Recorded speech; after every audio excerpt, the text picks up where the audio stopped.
მოგესალმებით, მეგობრებო. დღეს ვაპირებ გესაუბროთ REST API-ზე და ვაპირებ ეს გავაკეთო, რა თქმა უნდა, მარტივი ენით. თუ წერ კოდს, მუშაობ backend-ზე, ან უბრალოდ გინდა უკეთ გაიგო, როგორ მუშაობს თანამედროვე სერვისები, REST API აუცილებლად შეგხვდება. პრაქტიკაში კი ხშირად ვხედავთ ერთსა და იმავე პრობლემას. Endpoint-ები უწესრიგოა, URL-ები ქაოტურია, სტატუს კოდები სწორად არ გამოიყენება და საბოლოოდ API ხდება არაკომფორტული ფრონტენდისთვის და სხვა სისტემებისთვის. ამ ვიდეოში გავვლით REST API-ს 10 მთავარ წესს, რაც დაგვეხმარება დავწეროთ სუფთა და გასაგები endpoint-ები, ავიცილოთ გაუგებრობები გუნდებთან და პარტნიორებთან, შევქმნათ API, რომელიც ადვილად იკითხება და პროფესიონალურად გამოიყურება. ვილაპარაკებთ მარტივ ენაზე, რეალური მაგალითებით, არანაირი ზედმეტი თეორია, მხოლოდ ის, რაც პრაქტიკაში გვჭირდება. თუ გაინტერესებს ეს საკითხი, მაშინ გადავიდეთ პირველ წესზე და გავიაროთ, როგორ ავარჩიოთ სწორი HTTP მეთოდები. REST API-ში მოქმედებები უკვე განსაზღვრულია HTTP მეთოდებით. ამიტომ URL-ში ზმნები აღარ გვჭირდება. მეთოდი უკვე გვეუბნება, რას ვაკეთებთ.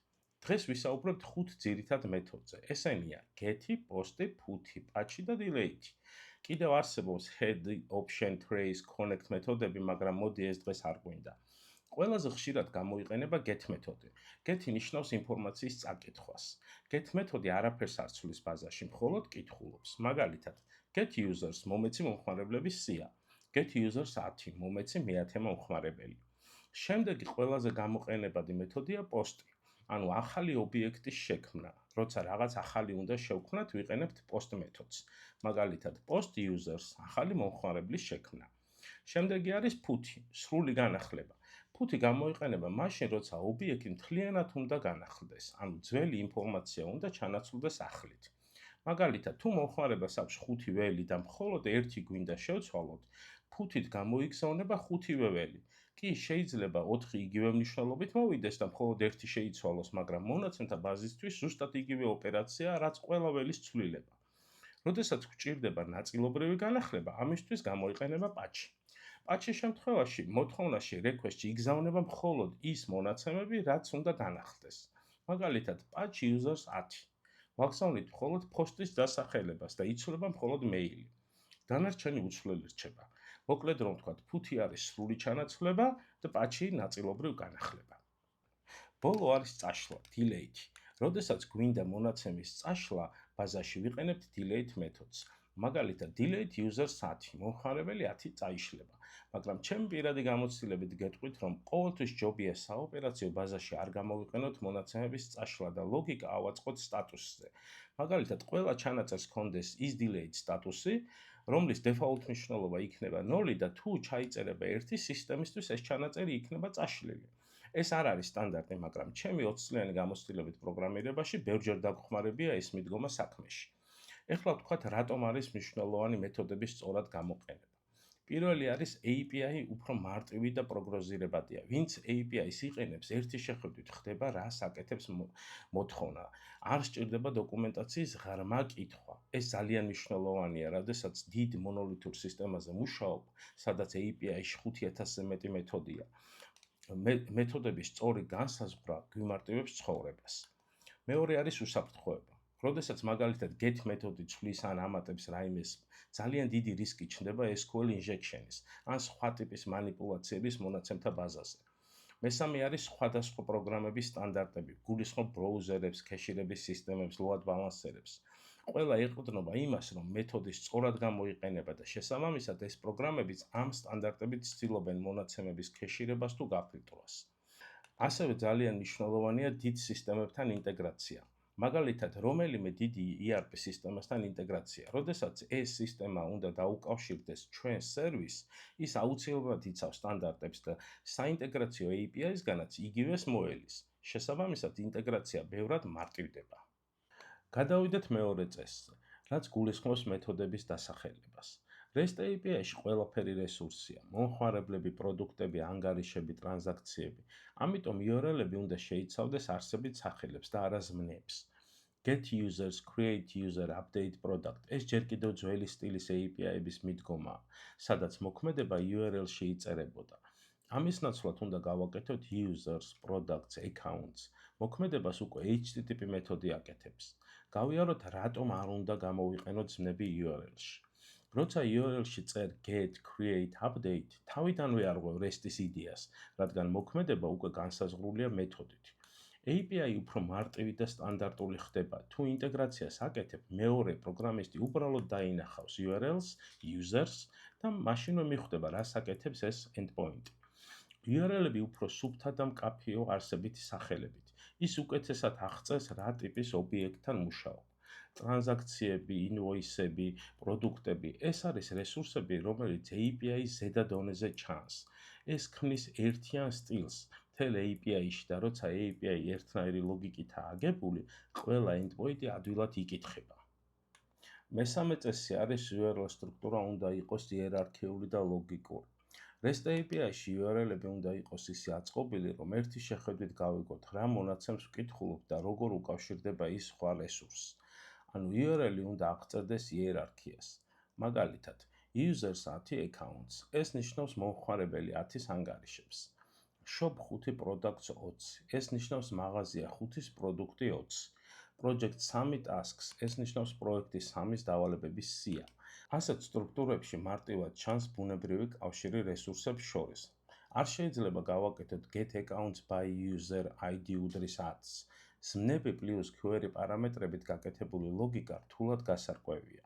Find products of shops 5. მოქმედება URL-ში არასწორია. რატომ არის ახლა ეს მნიშვნელოვანი? პირველი არის API ბუნებრივად იკითხება. იერარქიული URL-ები ისეა მოწყობილი, როგორც ადამიანები ვსაუბრობთ. მომხმარებელი 10-ის ტრანზაქციები, პროდუქტი 7-ის კომენტარები, მონაცემები ნათლად ჩანს. შემდეგი არის front პროგრამები, უფრო მარტივად მუშაობენ mobile app front-end-ი ან მესამე მხარის სისტემები. ხშირად ეყრდნობიან ასეთ სტრუქტურას, რადგან მარტივად პოულობენ რასად არის. ასევე თავს ვარიდებთ endpoint-ების ქაოსს. თუ URL-ები არ არის სწორად დალაგებული, ბოლოს გაჩნდება ათასობით endpoint-ი და ვერ გავიგებთ რა არის. მაგალითად, user list/user account/transaction list/all user accounts. ეს უკვე ქაოსია და ვერაფერს ვიგებთ. ძებნა, ქეშირება და routine-ი უფრო ეფექტურია გამართული URL-ების სტრუქტურის შემთხვევაში. სერვერები უფრო ადვილად ამუშავებენ, მაგალითად Nginx ან API Gateway იცის, რომ user 10 დაკავშირებულია ერთ რესურსთან. რომ შევაჯამოთ, URL-ები უნდა აღწერდეს ობიექტებს და მათ ურთიერთობას.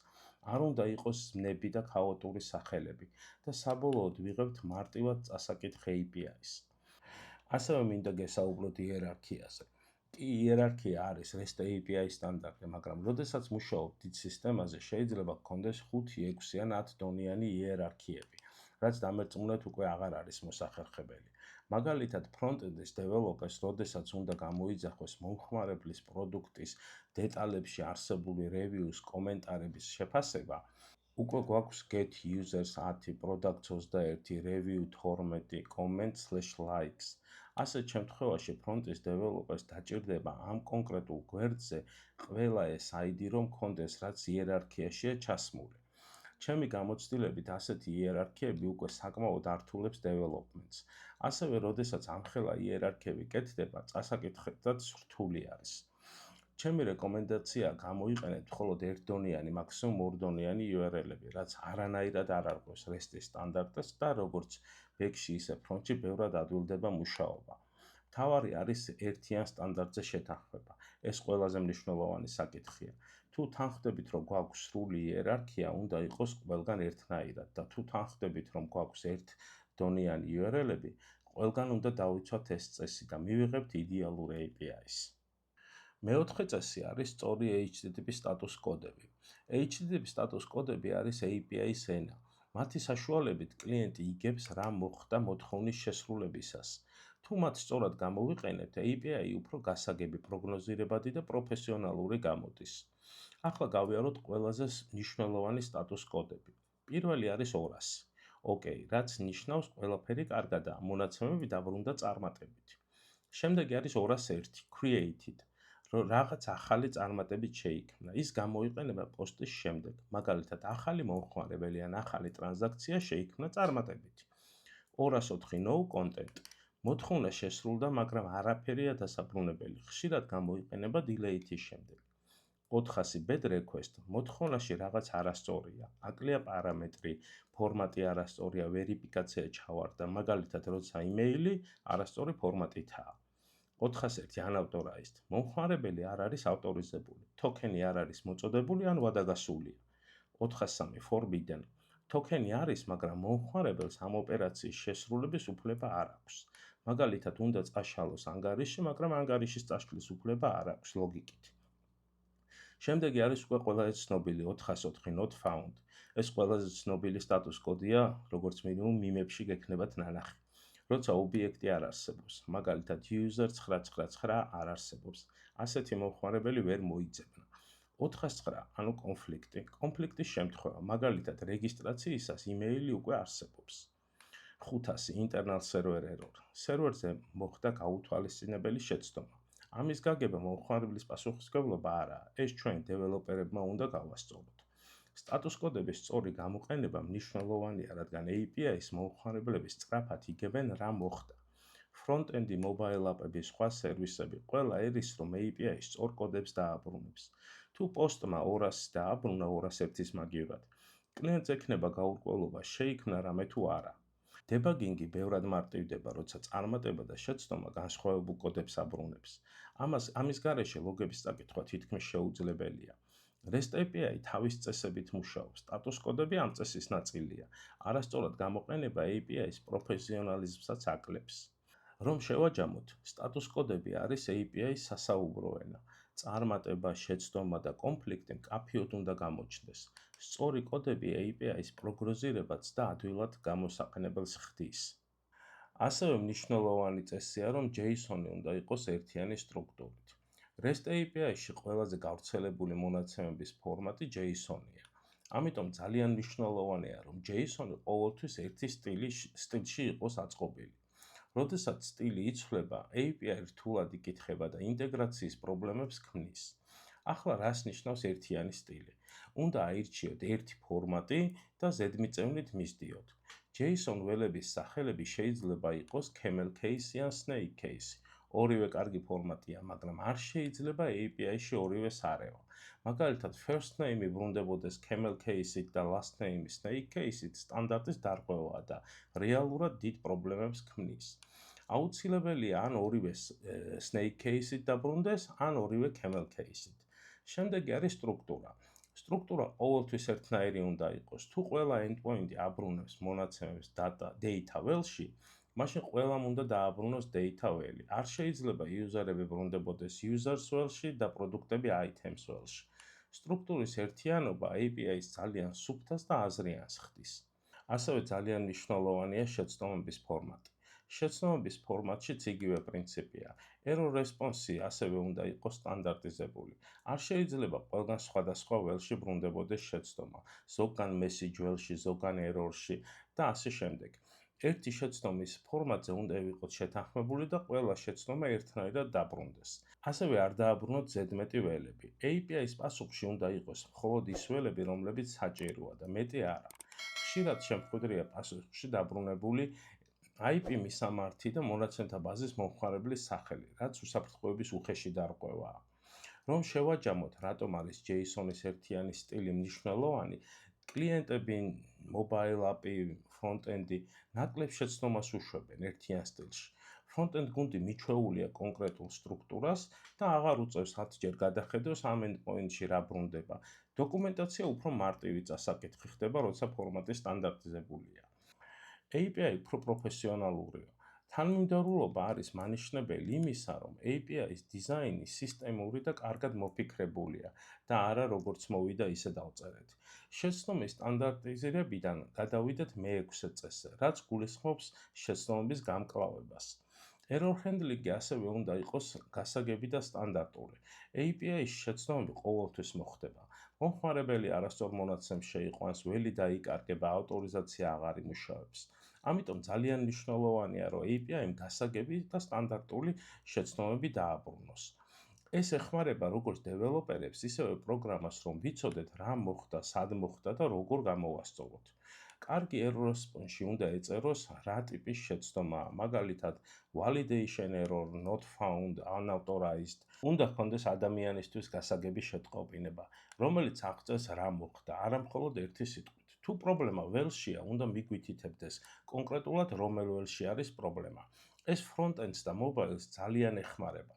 სლაიდზე ხედავთ კარგ და ცუდ მაგალითს error handling-ის. კარგი მაგალითიდან ერთ წამში ვიგებთ რა ტიპის შეცდომაა, რა უნდა გამოსწორდეს და რომელი ველი იყო პრობლემა. ცუდი მაგალითიდან მხოლოდ ტექსტი დეტალების გარეშე, შესაბამისად არაფერი გვესმის, სად მოხდა, რა მოხდა და მოგვარების დრო იზრდება. Error handling-ი დეველოპერებს ეხმარებათ სწრაფად გაიგონ რა მოხდა. Production გარემოში არასდროს არ არის დრო მკითხაობისთვის. სწორი სტრუქტურა ძალიან აჩქარებს პრობლემის პოვნას. რომ დავითვალოთ რამდენი დრო მოქვს დაკარგული პრობლემის მოგვარებაში, იმიტომ რომ დაბრუნდა უბრალოდ ერორი და არანაირი ინფორმაცია არ მოყვა, დარწმუნებული ვარ ეს დრო რომ შევკრიბოთ რამდენიმე თვე გამოვა. ამიტომ გავუფრთხილდეთ ადამიანების დროს და ვაწარმოოთ სწორი error handling-ი. კარგი API უშვებს შეცდომებს, მაგრამ ცუდი API მომხმარებელს აბნევს ამ შეცდომებით. ასევე ძალიან ბევრი შემთხვევა შემიძლია გავიხსენო, როდესაც არასწორი error შეტყობინების გამო დაიკარგა ძალიან ბევრი დრო, რომელიც საბოლოოდ, რა თქმა უნდა, სისტემის წყობში მოყვანას დააკლდა. როცა სერვის დესკიდან შემოდის შეტყობინება, რომ მომხმარებელს ამოუგდო კონკრეტულმა შეცდომამ, მაგრამ პრობლემა სხვა რამეშია, ძალიან ნელდება პრობლემის მოგვარების დრო. გადავიდეთ pagination-ზე და filtering-ზე. როდესაც მონაცემი ძალიან ბევრია, ათასობით ან ათეულათასობით ჩანაწერი, მისი მთლიანად დაბრუნება ერთ მოთხოვნაში ცუდი პრაქტიკაა. იგივეა, რაც გიგანტური ფაილი ჩამოტვირთო მხოლოდ იმიტომ, რომ ორი ჩანაწერი გჭირდება. ამიტომ REST API-ში აუცილებელია pagination-ი და filtering-ი. Pagination-ი ნიშნავს, რომ მონაცემებს ვაბრუნებთ ნაწილებად, გვერდებად. ეს ამცირებს დატვირთვას და აჩქარებს API-ს. ყველაზე გავრცელებული პარამეტრებია page და limit. Page რომელი გვერდი გვინდა, limit-ი რამდენი ჩანაწერი ერთ გვერდზე. მაგალითად, get users page 2 limit 20 გვიბრუნებს მომხმარებლებს 21-დან 40-მდე. სლაიდზე ხედავთ კარგი და ცუდი პასუხის მაგალითებს. ეს სტრუქტურა front-ends ეუბნება, რამდენი გვერდია, სად არის და შემდეგი აქვს თუ არა, ანუ ყველა საჭირო მონაცემს. ცუდი პრაქტიკაა 20,000 ჩანაწერის ერთდროულად დაბრუნება. API-ის ტვირთავს სერვერი ნელდება, მეხსიერება ივსება. Pagination-ს რომელი endpoint-ები იყენებენ და რომელი არა, ეს front-ends აბნევს. პარამეტრების განსხვავებული სახელები ასევე front-end-ისთვის ძალიან ცუდია. Page size, limit, count, per page, ასეთი სახელებით უბრალოდ ქაოსს ვიღებთ. Filtering-ი გვაძლევს საშუალებას დავაბრუნოთ მხოლოდ რელევანტური მონაცემები. მაგალითად, სტატუსა active, type premium, კატეგორია electronics და ასე შემდეგ. Filtering-ი API-ის ბევრად მოქნილს და სწრაფს ხდის. რომ შევაჯამოთ, რატომ არის pagination და filtering-ი ასეთი მნიშვნელოვანი, API-ის სწრაფი და სტაბილურად მომუშავია. დიდი დატასეტები აღარ კლავს სერვერს. Front და mobile app-ები ბევრად სწრაფია. მონაცემი სწრაფად ბრუნდება და არ ხდება UI-ის გათიშვა დიდი დატვირთვის გამო. დიდ სისტემებში ძალიან მნიშვნელოვანია რესურსების გაფრთხილება. CPU, RAM-ი, ტრაფიკი, ეს ის სასრული რესურსია, რომელიც ყველა პროგრამისტმა უნდა გაითვალისწინოს და გაუფრთხილდეს. ლოკალზე 10 ჩანაწერზე გავუშვი და მუშაობს, არაფერს ნიშნავს. მთავარია production-ზე 1 მილიონ ჩანაწერზეც ისევე უნდა იმუშაოს, როგორც ლოკალზე 10 ჩანაწერზე. ფილტრები და pagination-ი ამას ბოლომდე ვერ მოგიგვარებთ. მან ბევრი სხვა ოპტიმიზაციაც საჭიროა, მაგრამ ცალსახად დაგეხმარებათ ამდით საქმეში. გადავიდეთ versioning-ზე. API დროთა განმავლობაში ყოველთვის იცვლება. ახალი ველები ემატება, ძველები ქრება, ლოგიკა იცვლება. ამ ცვლილებებმა არ უნდა დააზიანოს ის მომხმარებლები, ვინც ძველ ვერსიას იყენებს. ამიტომ API-ს აუცილებლად უნდა ჰქონდეს ვერსიები. Versioning-ი ნიშნავს, რომ API-ის URL-ში ვუთითებთ იმ ვერსიას, რომლითაც კლიენტი სარგებლობს. სლაიდზე ხედავთ versioning-ის მაგალითებს. ცუდი მაგალითის URL-ები არაფერს გვეუბნება და ქაოსია. როდესაც იყენებ versioning-ს და ცვლი API-ს, შენ მომხმარებლებს, app-ებს ან პარტნიორებს არ დაეშლებათ სისტემა. ისინი მაინც ვერსია 1-ს გამოიყენებენ, ახალი ცვლილებები მიდის ვერსია 2-ში. შეიძლება API შეცვალო, გააუმჯობესო, გადააკეთო, მაინც არ შეგეშინდება, რომ არსებული კოდი არ იმუშავებს. მარტივდება ასევე ტესტირება. ახალი ლოგიკა ვერსია 2-ში შეგიძლია გატესტო, ფიდბექი მიიღო და ვერსია 1 უცვლელად დარჩეს. ვერშენინგი სტანდარტია თანამედროვე API-ებში. Google, Meta, Apple ყველა იყენებს ვერშენინგს. ეს იძლევა სტაბილურ პროგნოზირებად API-ს. ასევე უნდა ვთქვათ, როდის უნდა შევქმნათ ახალი ვერსია. ახალი ვერსია საჭიროა, როცა endpoint-ები იცვლება, ველები ემატება ან ქრება, ლოგიკა მნიშვნელოვნად იცვლება, response ფორმატი იცვლება და ასე შემდეგ. თუ ცვლილება თავსებადია არსებულ ვერსიაში, ახალი ვერსია არ გჭირდება. აუცილებელია ასევე ყველა ვერსიის მონიტორინგი, რომ იცოდე კლიენტები ვინ რომელ ვერსიას იყენებს. ეს ასევე მნიშვნელოვანია ძველი ვერსიების გასათიშად. როდესაც მონიტორინგში რაღაც პერიოდი აღარ იქნება მომართვა, ძველი ვერსია მხოლოდ მაშინ შეიძლება გათიშო. ასევე ზუსტად იცი, თუ სხვადასხვა პარტნიორები იყენებენ შენს ძველ API-ს, შეგიძლია მათთან კომუნიკაცია და გაგება, როდის აპირებენ ახალზე გადასვლას. გადავიდეთ უსაფრთხოებაზე. REST API-ისთვის უსაფრთხოება არის ერთ-ერთი ყველაზე მნიშვნელოვანი ნაწილი. თუ API დაუცველია, შესაძლებელია მონაცემების გაჟომა, ანგარიშებზე წვდომა ან სისტემის სრული კონტროლის დაკარგვა. ამიტომ საჭიროა სწორად გავაკეთოთ ორი რამ. Authentication-ი, ანუ ვინ არის მომხმარებელი და Authorization-ი, რისი უფლება აქვს ამ მომხმარებელს. ყველაზე გავრცელებული მეთოდია JWT, JSON Web Token, რომელიც იგზავნება Authorization bearer-ის ფორმატით. მარტივი, სწრაფი და პოპულარული გზაა. ასევე არის OAuth 2, გამოიყენება დიდ სისტემებში, მაგალითად Google, Facebook, GitHub-ში ავტორიზაციის დროს. OAuth 2 ცალკე დიდი თემაა და რა თქმა უნდა ამ ვიდეოში ვერ ჩავშლი დეტალებში, მაგრამ შეიძლება ცალკე ვიდეოს ჩაწერა ამ საკითხზე. ასევე არსებობს API Key, რომელიც ხშირად გამოიყენება მესამე მხარის ინტეგრაციებისთვის. არასწორი პრაქტიკაა Session ID-ს ტოკენად გამოყენება, API-ში ავტორიზაციის გარეშე endpoint-ების დატოვება, ტოკენის გადაცემა URL-ში. ეს ყველაფერი უსაფრთხოების რისკია. მეორე არის ავტორიზაცია. ახლა როცა ვიცით, ვინ არის მომხმარებელი, ავტორიზაციის საშუალებით ვგებულობთ, რა შეუძლია ამ მომხმარებელს. მაგალითად, რიგით მომხმარებელს არ აქვს უფლება წაშალოს სხვა მომხმარებლები. საბანკო ანგარიშებზე წვდომა უნდა ჰქონდეს მხოლოდ მის მფლობელს. ადმინს აქვს დამატებითი endpoint-ებზე წვდომა. ეს წესი API-ში მკაცრად უნდა კონტროლდებოდეს. ასევე ძალიან მნიშვნელოვანია HTTPS. არასდროს გამოიყენო API HTTP-ზე. HTTPS-ი დაშიფრავს მონაცემებს, თუ API HTTP-ზე მუშაობს, ტოკენი, პაროლები, ნებისმიერი მონაცემი სრულად დაუცველია და მარტივად ხელმისაწვდომია. რატომ არის უსაფრთხოება ასეთი მნიშვნელოვანი? კითხვა რა თქმა უნდა რიტორიკულია, მაგრამ მაინც ვიტყვი რამოდენიმე ვარიანტს. იცავს მომხმარებლებს. არავის სურს, რომ მისი მონაცემი სხვამ ნახოს. API-ის მთავარი პასუხისმგებლობაა დაცული იყოს. იცავს ბიზნესს. დაუცველი API შესაძლოა გახდეს მონაცემების გაჟონვის წყარო, ფინანსური ზიანის მიზეზი, კომპანიის იმიჯის დიდი პრობლემა. იცავს ინფრასტრუქტურას. უსაფრთხო API იცავს DDoS, brute force და სხვა შეტევებისგან. Rate limiting-ი და throttling-ი ამაში ეხმარება. ბოლო არის დოკუმენტაცია. API უნდა იყოს კარგად აღწერილი. დოკუმენტაცია არის გზა, რომლითაც სხვა დეველოპერი ან სხვა სისტემა გაიგებს, რა endpoint-ებია, როგორ მუშაობს, რა მონაცემები უნდა და რას აბრუნებს. დოკუმენტაციის გარეშე API-ის გამოყენება თითქმის ნულოვანია. კარგი დოკუმენტაციით API ხდება მარტივი გასაგები. დეველოპერს არ უწევს endpoint-ების გამოცნობა. ყველაფერი ერთ ადგილას უწერია, რა გზა, რა პარამეტრი, რა ტიპის პასუხი. ინტეგრაციები ხდება ბევრად სწრაფი. თუ შენ API-ს იყენებს front-end-ი, mobile-ი ან სხვა კომპანიები, ყველას სჭირდება მარტივი და ზუსტი აღწერა. დოკუმენტაციის გარეშე ინტეგრაცია ძალიან ნელდება. კარგი დოკუმენტაციით არ ჩნდება შემდეგი კითხვები. ეს პარამეტრი რა უნდა იყოს, რა ფორმატში ვაბრუნებთ errors, ამ endpoint-ში რომელი ველია სავალდებულო.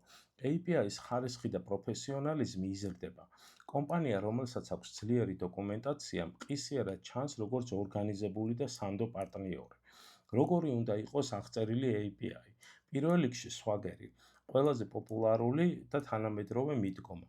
Swagger UI ქმნის გამოსაყენებელ ლამაზ ინტერფეისს, სადაც შეგიძლია რეალურად გამოიძახო endpoint-ები. შემდეგი არის Postman Collection-ი, საკმაოდ მარტივი და მოქნილი გზა განსაკუთრებით ტესტერებისთვის. ასევე Reddoc-ი, ძალიან ლამაზი სტრუქტურული დოკუმენტაცია. ორი სიტყვით ასევე ვახსენოთ, რა უნდა იყოს კარგ დოკუმენტაციაში. ყველა endpoint-ის ჩამონათვალი, მოთხოვნის მაგალითი, პასუხის მაგალითი, ყველა ველის აღწერა, შეცდომის ფორმატი, ავტორიზაციის წესები, ვერსიის ინფორმაცია, ანუ ყველაფერი ის, რაზეც ვიდეოში ვისაუბრეთ. ამ ყველაფერს თუ ერთიანად გამოიყენებ, API გახდება მკაფიო, სტაბილური და პროფესიონალური. რომ შევაჯამოთ დღევანდელი ვიდეო. დღეს გავიარეთ REST-ის სტანდარტები და დარწმუნებული ვარ, პროგრამისტები, ვინც მიყურებთ, ფიქრობთ, რომ შენ რა ამ ყველაფერს არ არღვევ ან არ დაგირღვევიაო და მართალი ხართ, რა თქმა უნდა დამირღვევია ყველა შესაძლო ვარიანტით, მაგრამ თქვენ თუ ხართ 16, 18, 20 წლის დამწყები დეველოპერი, არ არის აუცილებელი თქვენც იგივე გზა გაიაროთ, რაც მე ან ჩემი თაობის პროგრამისტებს აქვთ გავლილი. ადრე სხვა მოცემულობა იყო, სხვა რესურსების და შესაძლებლობები გქონდა. შესაბამისად, თქვენ გაქვთ უნიკალური შესაძლებლობა ისწავლოთ ჩვენ შეცდომებზე და თუ დღეს იწყებთ დიდ სისტემაზე მუშაობას, თავიდანვე სწორად გააკეთოთ ყველაფერი. დამიჯერეთ, მერე მაინც მოგიწევთ გადაკეთება და ბევრად გაგირთულდება ცხოვრება. ასე რომ დავიცვათ სულ რამდენიმე სტანდარტი და ვწეროთ პროფესიონალური API-ები. დღეისთვის სულ ეს იყო, რაც მინდოდა მეთქვა.